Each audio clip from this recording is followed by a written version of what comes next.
What's up mga kaboji? Magandang gabi sa inyo lahat. So ito, dumating na ating in-order, no? Welcome to my channel pala, no? Pasensya na sa aking mga arrangement. Alam mo naman, hindi na tayo masyadong magpapaganda ng mga kung unboxing lang, unpacking. Hindi na natin kailangang gandahan pa. Yung iba dyan, ginagandahan. Kanya-kanyang style lang yan, no? Kung ngayon panoorin, okay lang. Kung gusto yung panoorin nyo lang, no? Ito naman kaya naman binibideo ko para pwede ko pa ibalik kung mali po ang ating na receive, no? So ito, titingnan natin kung tama nga. Sana itama. Ito po yung green. The green grass of home. Green, nakalimutan ko na. Anyway, nakalimutan ko na mga kaboji kung ano itong binili ko. Medyo nakainom na tayo. So buksan lang natin. Yan natin kung tama. Okay.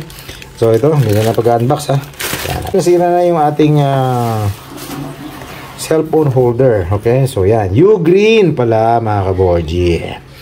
So Ugreen magnetic suction cup car phone mount. Okay, so sabi niya is ultra sticky daw ang suction cup.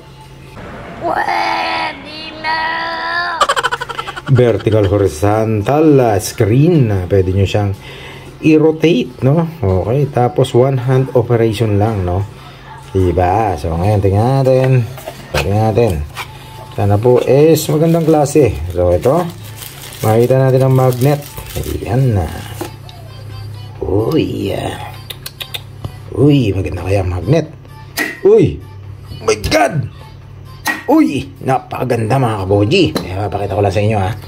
Parang nabilib ako sa magnet niya mga kaboji. So ito, nidikit ko po, pasin nyo ha.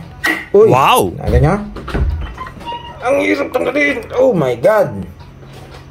Oh, narinig nyo, di ba? Napakalakas po mga kaboji. Oh my goodness. Oh, mukhang matibay. Mukhang hindi makakala sa'yo kahit kumalug-kalug sa sasakyan nyo. Ang kagandahan pa nito mga kaboji. Makapansin ninyo ha. Meron pong parang foam sa loob nitong yan, no? So mapuprotektahan ang iyong cellphone. So tingnan natin. So ito yung isa. Ito yung siguro ito yung plate, no? Ganda, nakapackage pa. Ugreen, kita nyo mga kaboji, o metal plate. Okay, metal plate. Tingnan natin ang mga kasamang metal plate. Ayun, ang kasama pong metal plate nya is talagang metal, no? Hindi dikit mo to sa cellphone mo. Yan, pwede ring hindi. Kasi isa pang ano pala mga kaboji, no? Isa lang na experience ko, huwag nyo ididikit sa mismong phone nyo. Lalo kung ang phone nyo is wireless charging kasi hindi siya mag-work. So, pwede nyo ilagay ito sa mismong casing ng phone nyo mismo. Para at least pwede yung tanggalin ng phone kung magcha-charge kayo gamit ang wireless charging. So, nasubukan ko na. Tataka ko bakit hindi nagcha-charge. So, yun. At meron pa siyang kasamang bilog, no? Yan. Pwede nyo rin gamitin yan, no? So, tingnan natin. Kunyari, ito yung sa kanilang suction, no? What? Bro, what are you talking about, man? Hindi niya, makita niyo naman mga kaboji. Oh my god! Wow! God! Oh, shop! Oh my goodness! Napakalakas! Oy. Oh, yan, oh. Kung pagtatanggalin nyo nga pala ang phone nyo, siyempre hindi nyo gaganunin, no? Mahirap. So, kailangan iganon nyo, iikot nyo.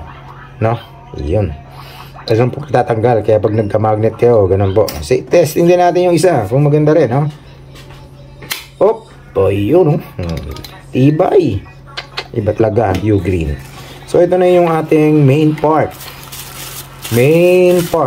nitong ating binili. Tadang! Wow! Napakalaki ng suction. Oh my god! Wow! Ay, nako. Oh my goodness. Yun, no? O, hindi natin ito bubuksan kasi bukas pa natin kakabit, no? Gabi na, mga kaboji. Mukhang maganda, oh. Oh, magandang pagkagawa. Yan, oh. Malaki. Tapos, pwede nyong yun nga lang, mga kaboji. Parang ito ang problema ko. Kung sa dashboard nyo siya ilalagay, pwede nakaganyan. Pero ilagay nyo sa windshield, mukhang hindi nyo pwedeng ilagay ang yung holder, no? So Dahil po sa nangyari gano'n, ang gagawin lang natin is, ano lang to, sa dashboard natin susubukan, no? Yung hindi na initan, kasi alam nyo naman, itong mga silicone type na suction, pag mo na initan is nagbabago.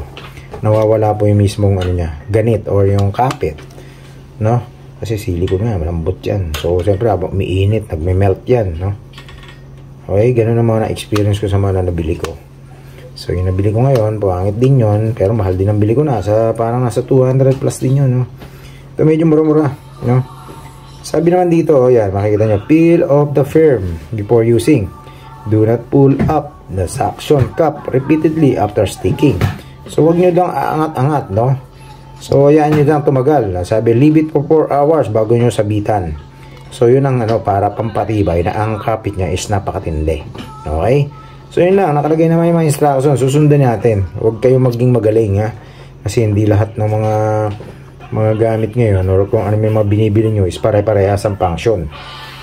Iba-iba ang quality ng pagkagawa. Performance, no? Para sa akin, maganda ang quality ng materials, no? Solid plastic. Tapos ito yung parang lock nya. Yan. Para hindi nyo magalaw-galaw, no? Haangat nyo. Kung gusto nyo i-move, no? Yan. Diba? So, ang siguro, baka pwede ko magamit to. Pag ganun. Yan. Pag ganun dun sa windshield. Pero kailangan baliktarin ko to. Tatanggalin ko tong screw. Ang dalawa. Papalitin ko rito. Para malipat yung itong ano, pinaka na nakabaligtad naman, no? Yeah, boy. Yeah, boy. Para pwede nyo ilagay itong, yan, nakita nyo? Yan, okay? Kasi ito, design to ngayon, nakaset siya ng pang dashboard. So, didikit nyo sa dashboard, naslagay nyo to, para dyan na yung phone nyo. Okay? So, siguro, papakita ko na sa inyo bukas, pag uwi ko, at iti-testing natin no, for 1 week kung ano ang aking magiging reviews. Okay?